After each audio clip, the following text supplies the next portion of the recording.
আসসালামু আলাইকুম সম্মানিত দর্শক, কাছে এবং প্রবাসে যে যেখান থেকে আজকের ভিডিও দেখছেন সকলকে অনেক অনেক শুভেচ্ছা জানাচ্ছি।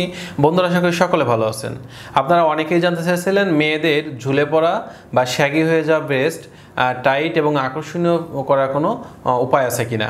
তো বন্ধুরা, আজকে আপনি আলোচনা করব মাত্র 3টি পদ্ধতি যদি অনুসরণ করতে পারেন তাহলে আপনাদের ঝুলে পড়া ব্রেস্ট এটা কুমারী মেয়েদের মতো একটা শেপ ফিরে আসবে এবং এটা টাইটিং হবে, আকর্ষণীয় ফিগার চলে আসবে। তো বন্ধুরা, আসলে আমাদের মাঝে অনেক মেয়েরাই আছেন, দেখা যাচ্ছে তারা বিয়ের আগে এবং বিয়ের পরে উভয় সময় কিন্তু তারা সমস্যায় পড়ে থাকেন।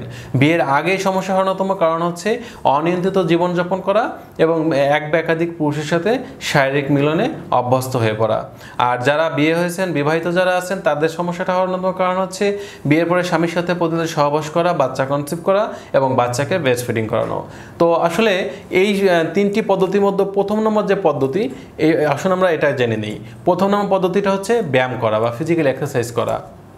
আর এই 3টি পদ্ধতি যা বলবো একটার সাথে কিন্তু একটি সম্পূর্ণভাবে জড়িত, এটা মনে রাখতে হবে। তো আপনাদের ব্যায়াম করার জন্য কী করতে হবে, একটা পানির বোতল নিতে হবে। এটা আমি এখানে 1 লিটার একটি বোতল নিয়েছি আপনাদের বোঝানোর জন্য। তো এক্ষেত্রে আপনারা 1.5 থেকে 2 লিটার যতটুকুন পারেন এবং একটা পানির বোতল নেবেন এবং পানিটা সম্পূর্ণ ভরা থাকবে। তো এবার আপনাদের কাজটা হচ্ছে ঠিক হাতটা এভাবে দিবেন, সামনের দিক দিয়ে এই পানির বোতলটাকে এভাবে ঘুরিয়ে আপনি পিছনে যত দূর পর্যন্ত যায় এটা নেবেন, আবার সামনে নিয়ে আসবেন। এই ব্যায়ামটা প্রতিদিন সকালে এবং রাতে 15 থেকে 20 বার করে এটা করতে হবে। এটা যখন করবেন আপনার এখানে যে মাসলগুলো আছে এবং টোটাল ব্রেস্টে যে মাসলগুলো আছে এগুলো তার হারিয়ে ফেলা যে ইলাস্টিসিটি এটা ফিরে পাবে এবং আপনার ব্রেস্টটা আগের মতো একটা কুমারীর মতো শেপ চলে আসবে। এটা ছিল প্রথম নম্বর ব্যায়াম। দ্বিতীয় নম্বর যে ব্যায়ামটা আপনাদের করতে হবে সেটা হচ্ছে পুশ আপ ব্যায়াম। এই পুশ আপ ব্যায়ামটা কীভাবে করবেন, এক্ষেত্রে ছেলেরা যেমন বুক ডাউন দেয় ঠিক এভাবেই, তবে ছেলেরা হাঁটু ফ্লোরের সাথে মেশায় না, আপনারা হাঁটু ফ্লোরের সাথে মিশিয়ে বুক ডাউন দেওয়ার মতো করে 15 থেকে 20 বার সকালে এবং রাতে এটা দিতে হবে।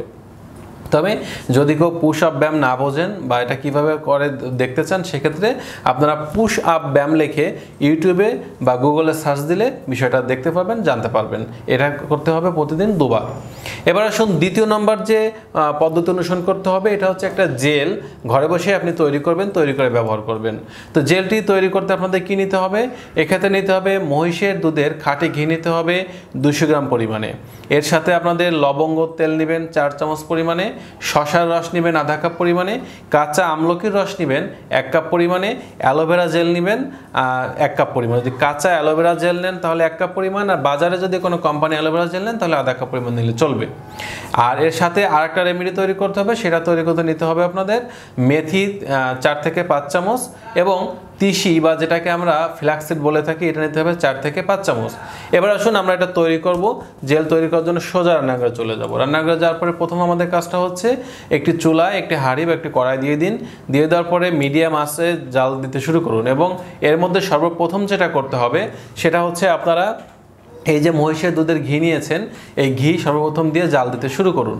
যখন জাল উঠতে শুরু করবে তখন এর মধ্যে পর্যায়ক্রমে লবঙ্গ তেল 4 চামচ, শশার রস আধা কাপ এবং আপনার আমলকি কাঁচা আমলকির রস যে 1 কাপ, অ্যালোভেরা জেল যদি কাঁচাটা নিয়ে থাকেন সেটা 1 কাপ, এটা দিয়ে দিন। দিয়ে জাল দিতে শুরু করুন। যখন 8 থেকে 10 মিনিট জাল দিতে শুরু করবেন দেখবেন সুন্দর একটা কম্বিনেশন শুরু করবে। ঠিক 12 থেকে 15 মিনিট জাল দেওয়ার পরে এটা চুলা থেকে নামিয়ে নিতে হবে এবং খেয়াল রাখতে হবে যেন এটা পুড়ে না যায়, অর্থাৎ এর যে ন্যাচারালিটি যেন বজায় থাকে। এবার চুলা থেকে যখন নামাবেন নামিয়ে এটা রেখে দিন। এবার আসুন দ্বিতীয় নম্বর যে রেমেডি তৈরি করতে হবে সেটা হচ্ছে এই যে 4 থেকে 5 চামচ তিসি এবং যে মেথি নিয়েছেন এটাকে 2 গ্লাস পানি দিয়ে জাল দিতে থাকুন। জাল 8 থেকে 10 মিনিট মিডিয়াম আঁচে যখন দিবেন দেখবেন ভিতর থেকে একটা জেল বেরিয়ে আসতে শুরু করছে। টোটাল যে জেলটা বেরিয়ে আসবে ঠিক গরম থাকা অবস্থায় একটি স্টিলের ছাঁকনি দিয়ে এটাকে ছেঁকে শুধু জেলটুকুন বা নির্যাসটুকুন নিতে হবে আর উচ্ছিষ্ট অংশটুকুন ফেলে দিতে হবে। এবার আসুন এই মেথি এবং তিসির যে জেল এবং ওই যে প্রথম যে উপাদানগুলো দিয়ে একটা রেমেডি তৈরি করে রেখেছেন মহিষের দুধের ঘি বা অন্য উপাদান দিয়ে, এই দুটাকে সুন্দরভাবে মেশাতে হবে। মিশিয়ে 2-1 মিনিট এটা জাল দিন।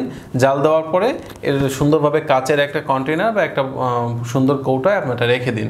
এখন এখানে একটা প্রশ্ন থেকে যায়, যদি কোম্পানির জেল নেন তাহলে সবার লাস্টে এটা অ্যাড করবেন, আর যদি কাঁচা অ্যালোভেরা জেল নেন তাহলে মহিষের দুধের ঘি যখন দিয়েছেন তখন এটা দিয়ে দিলে চলবে।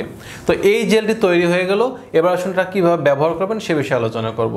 ব্যবহার করার জন্য যেটা করতে হবে, সর্বপ্রথম ভালো মানের একটি ফেস ওয়াশ দিয়ে আপনার ব্রেস্ট সুন্দর করে ধুয়ে নিন, মুছে শুকিয়ে নিন।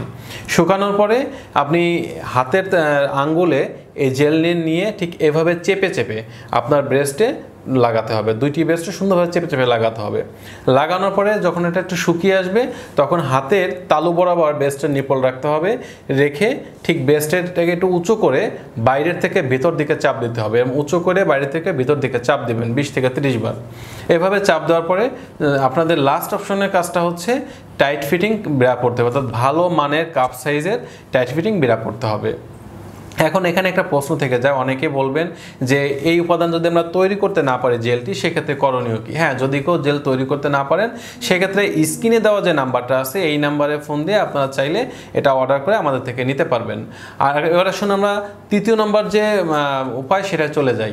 তো তৃতীয় নম্বর যে উপায় সেটা হচ্ছে আপনাদের লাইফস্টাইল পরিবর্তন করা বা খাবারের পরিবর্তন আনা। আমরা অনেকেই আছি দেখা যাচ্ছে যে ফাস্টফুড, জাঙ্ক ফুড, তেলে ভাজা খাবার এগুলো এড়িয়ে চলে, কিন্তু এর থেকে যেটা ক্ষতি করে আমাদের শরীরে চর্বি বাড়িয়ে দেয় সেটা হচ্ছে কার্বোহাইড্রেটযুক্ত খাবার, যেমন ভাত, রুটি, আলু, কচু, সফট ড্রিঙ্কস, কোল্ড ড্রিঙ্কস, চিনি বা ময়দাযুক্ত খাবার, এগুলো প্রচুর পরিমাণে ফ্যাট বৃদ্ধি করে। আমরা অনেকেই জানি যে আমাদের মেয়েদের যে ব্রেস্ট এটা কিন্তু ফ্যাট দিয়ে এই টিস্যুগুলো তৈরি। তো যত বেশি আপনার শরীরে ফ্যাট হবে বা চর্বি হবে ততই কিন্তু ব্রেস্ট বড় হতে থাকবে, এবং যত বেশি ব্রেস্ট বড় হবে ততই কিন্তু ঝুলে যাবে এবং শেপ নষ্ট হয়ে যাবে। এই বিষয়টা কিন্তু সুন্দরভাবে বোঝার চেষ্টা করতে হবে।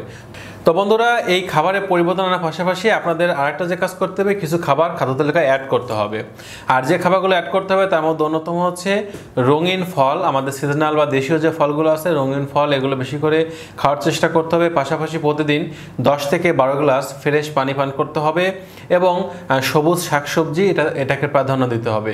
আর টোটাল এই যে আপনারা ফিজিক্যাল এক্সারসাইজ করলেন, বেস্ট জেল ব্যবহার করলেন এবং এই খাদ্য তালিকা পরিবর্তন আনলেন, এটা একটানা 1.5 থেকে 2 মাস কন্টিনিউ করে যেতে হবে।